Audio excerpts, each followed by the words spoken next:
Патот Штип-Миладиновци во употреба ќе биде пуштен идната недела, и тоа најверојатно во среда.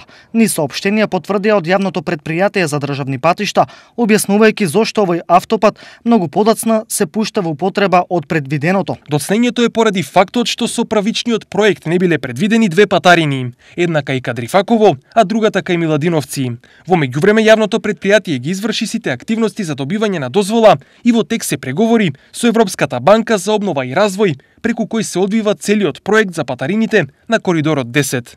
Инаку според последното предвидување, овој пат требаше да биде завршен во декември лани, нешто кое возачите веќе и го заборавија, зашто за нив сега најважна вест е дека патот во функција ќе биде веќе од идната недела. Па ако се направи добро патот, нормално дека добро ќе биде. Соодветно, ако се направи, нема проблем да има. Нормално е за сите, тоа важи и за нас, и за странци, и за се. Без проблема ќе биде. 70 км е, нели?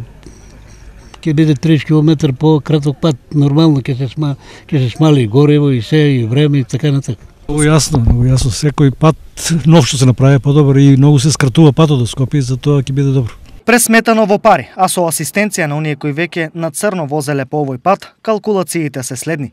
Од Штипската населба Три Чешми па до Скопје, нашите соговорници измериле 69 километри, го поминале за околу 35 минути, а возеле со просечна брзина од 110 км на час. При тоа нивното возило потрошило околу 5 литри нафта.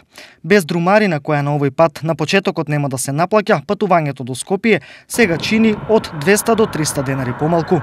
Освен што ќе значи помалку километри, време и пари, овој пат значи неспоредлива поголема безбедност во возењето.